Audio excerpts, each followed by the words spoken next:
Hey, everybody. Welcome to Perpetual Motion Podcast, where curiosity meets career excellence. I'm your host, Dr. Mo Anderson, and I invite you to join me on a journey of personal growth. We dive into inspiring and often hilarious conversations with global experts in each weekly episode.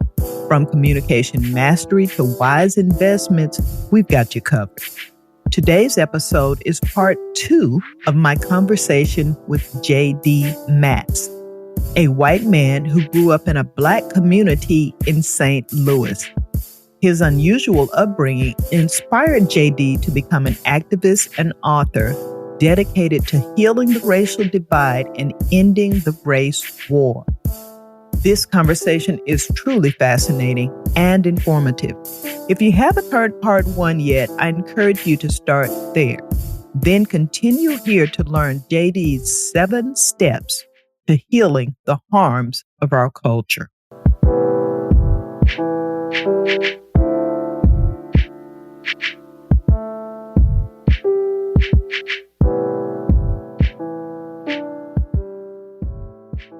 One of the things that I loved about my friends and I growing up, about being around Black community, is we'll cuss you out.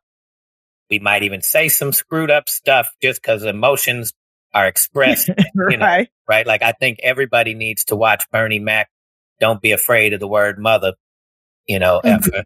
So, like, we get to be expressive, and then we don't, and then we can go, okay, now that we've got through some of that, okay, let's talk about it. And then, there'd be a bear hug at the end and somebody give me a noogie or whatever. But And it's over. Yeah. We'd work through the thing instead of just, even if we said horrible things about each other necessarily, as it might sound to the outside, we'd work through the emotional side of it and get to a place where we can connect or even come to a level of understanding that we don't agree on this, but we can share space. And so much of that has been stopped by this culture of trying to dominate and control and whatnot. We like to weaponize cancel culture. Exactly. There's no dialogue anymore. There's no listening to understand. I'm waiting for my turn to speak, and then I'm going to out-talk you. That's, as we're talking, and like I said, I went to Baylor, then I went to the University of Minnesota School of Dentistry, where I was the only African-American. So I had, a lot of experiences of being actually Southern, in fact, in the North. In the Midwest was kind of tough too, constantly getting teased about the way I spoke. But one of the things that happened, much to my surprise as a result of that, is that I've had people criticize me for, going to a predominantly white institution, or even on my podcast, I interview people who are interesting and have something great to share. And the majority of them pitch to me. I don't, we met on a platform. I don't have to go out to look for people. So my point being, it's like I'm whitewashed to some people because I am willing to talk to people and engage with people of various cultures, whether it's Indians as in from India, or white or Asian. My friends, I have a wonderful bouquet of friends. And so I'm wondering, has this happened to you as well because of the time you've spent with the Black culture, Black community? I'm assuming you probably still have a lot of Black friends. Yeah. It's, so my first experience around a bunch of white folks was at college as well. And so, I talked differently. I knew differently. I was even going into white anti-racism spaces, as much as there's a desire to do better, there's that lack of knowledge of what the other cultures that we're supposed to be helping and working towards creating equity really want and what they think of us. And so this level of segregation, I don't think segregation is a problem in and of itself without context. If it's weaponized, it's a problem.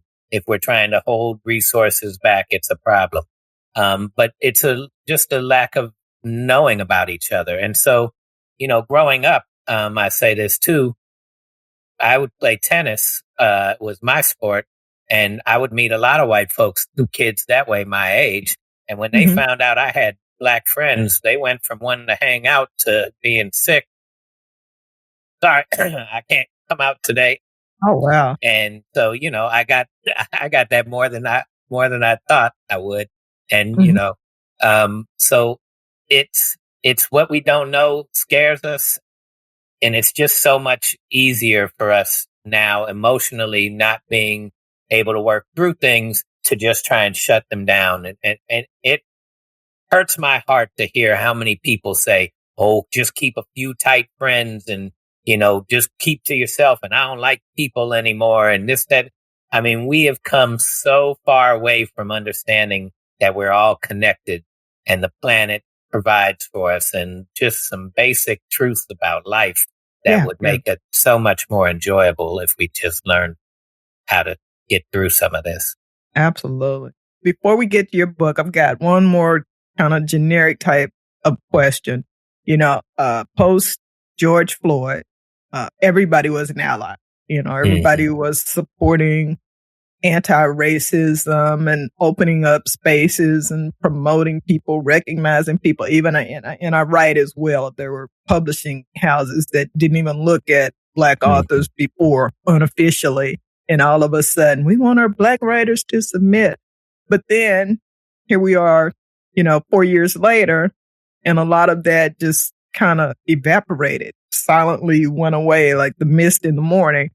And one of the things that's difficult for me, and I suspect, and I don't ever claim that I speak for all African Americans, but I know at least among my friend group, is trying to identify who's an ally and who's being just arrogant enough to think they have a savior complex. And so sometimes you just shut off everybody that comes to that close circle because I'm not sure of your motives. Right. Do you have any tips on how you can tell who's genuine? Because I'm okay with you being ignorant and asking questions about my hair or whatever, but I need your heart and your mind to be right. And it's just hard to tell. Yeah. I mean, it's hard to tell until you see if somebody comes back.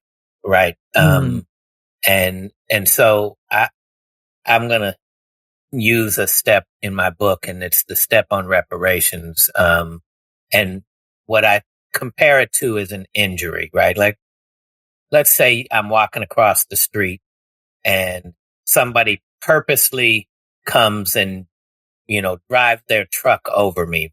I'm in the crosswalk. I got the walk sign. I'm doing the right thing. Somebody comes and purposely drives their truck over me. I'm badly injured. My head's been battered. My back is, spine is out of place. I got busted up knees and torn ligaments, and I can't walk and move. I need repair. And I don't get repair by just sitting there in the street long enough for time to have moved on. It needs to be intentional, and it needs the work of the community. So if other people are walking past, they don't normally, that our human nature wouldn't be to go, I didn't do it. Let me keep going. Although more and more today, we might be like that. But you would hope that somebody would want to come by and call the ambulance. And you would hope when the ambulance showed up that they didn't go, I didn't do it. I'm not going to help you. Right. And so without taking some intentional community work towards healing the harm of my leg, and that means I have to participate too, even though I didn't do it either, right? I still have to work on it. There's a process that needs to go in it. We need doctors involved. Then we need ambulance. We need the people that call. We need my family support. We need all of these different things because we're connected as a people. And if we don't heal it and wait, and now people are going to get irritated. Okay, you're in the middle of the street. It's been long enough. We need to keep going and drive. We didn't do this till you please get out of the street. The more I move on my own without having an intentional purpose to healing that, the more opportunity I'm going to have to continue the harm to my body. If this knee is screwed up, I got to put more pressure on this leg. I'm going to, screw up this leg. There's more things that happen if we don't heal the harms of our culture that continue this process. And so I think we just need to really see the value. If I'm the person that calls the ambulance, I feel better about myself for helping somebody. If I'm the doctor and I help someone, and mind you, when I cut you open to operate, I'm harming something else just to be able to help. This process comes with pain. Healing comes with pain. Even strengthening comes with pain, right? When you tear your muscles and then they heal the next day, you feel pain after you've worked out. Right. We're trying to avoid pain so much in our society rather than understand it and learn how to be one with it. And I just think that we need to better understand that the healing process is going to be great for us all, but it also takes intention. It takes working through that pain. So going back to your story, so many of us with less melanated skin get to show up because we have an aha moment and we have zeal and we want to do help. And the moment we feel some discomfort and pain, we have the privilege of leaving and going, okay. Or we show up as in the George Floyd thing and there's a lot of momentum and we don't have a clue how much really needs to be done. And boy, does it get exhausting. And are we still talking about this now? Yeah. And it's because we haven't gone through the healing process. And the healing process can take setbacks, right? I could feel good about my knee one day and I'm feeling great. And, I go and work out too hard and oops, I didn't screwed something else up and I got arrested for another week and it's painful. And this is going to happen. And emotionally, we need to be ready for that to truly heal. I just think there's a real beauty on the other side of that healing. Wow. Great explanation. I've never heard reparations addressed like that. I love the analogy. And we were going into your book now. You just shared one of the steps. Let's talk about your book, 7 Steps to Healing. I believe I have the title correct. If not, correct me. I'd love to know, I think I know what inspired you to write it, and then kind of a summary or share a couple of steps, what readers will learn if they download this wonderful book. So the book has, first half of it is memoirs, stories of my journey, my parents raising me and going through Nellie's success and Hebrew Israelites and white anti-racism groups and my journey to uncover the why racism exists. And so knowing how I've behaved when I've learned something new and had aha moments in my life that I find have been really beneficial for me. And I'll use my veganism as or plant-based diet. When I started to go that direction and I saw some of the benefits, everybody had to be vegan or you were going to die. I mean, I was so zealous. Right. And so that's why step 1 is don't take a step. Seek some understanding. Before you run out with your zeal, you could do harm and you could upset people and you could, make things worse because we don't know how. We just learned this, right? Oh my goodness, George Floyd happened. There still is racism. Let me go fix it. No, if you just learned something, you don't know enough about it. So step 1 is let's seek some understanding and go back to, as we discussed earlier, that scarcity mentality that develops competition. The Dr. Claude Anderson defined racism as the race of Europeans to want to colonize. So this was race between European nations, right? Not Egypt, England and Spain and Portugal and all of these places that have colonized other places. This was a race to control resources. And racism, as we see between Black and anti-Blackness, it's about limiting the control of resources for Black folks. That's the heart of it. We have bigotry inside of it. We have all these other things. But at the heart of understanding racism, it's about controlling resources, right? And if we don't understand that, then there's not as much help we can do in hoping to just, tell somebody, don't say the N-word or don't do this. We need to go deeper into that. Right. So learning that understanding. Step 2 is to acknowledge the harm, right?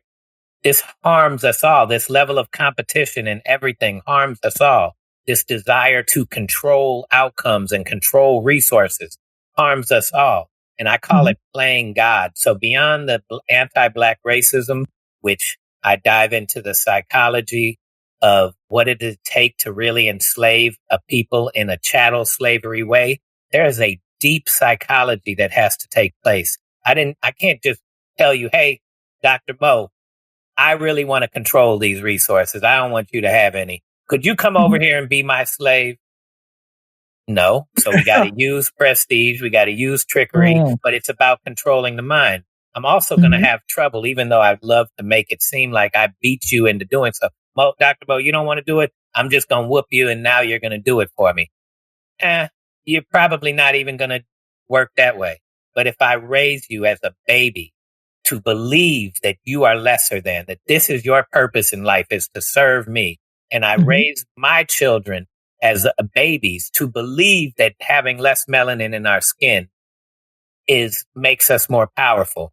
And this being the lie that our systems are based on creates the prestige of our systems having to use lies to set up this idea that we look like we're better, we know more, right? So even in our fixing, we come with this white savior of being, oh, nope, I got this. I know y'all, you poor Black people, you don't know what you need done. I got it. Don't worry about it. And even in our good intentions, we're bringing our white supremacy culture to it. Wow. And that's led to I want you to finish what that's led to. You made me think about Isabel Wilkerson's book, Caste, which is how the system was created. You just explained it very well of the striation of different people and assuming that some are more valuable than others. Yeah. And we have to build the system to make it look like that's the case. On the flip side, just control in general leads us to manipulating things, right? So when I talked about earlier, there were 3 things that happened when we were in this land of scarcity. 1 is the competition that came from it. 2 is a lack of health, right? If I don't get 100 and I think it's 8 elements that the earth provides us, that the earth is made up of, and so is our bodies, then my body is imbalanced and you get the dis-ease or disease. And if you look at how we conquered lands, we often brought our disease with us and conquered lands. We love, again, through the prestige to tell the story. We were just bigger, badder. We were conquered them. Well, we look all muscular because we were shooting our guns. But we brought a lot of disease and we killed off folks because of our diseases. And that's because our bodies weren't getting everything that we needed.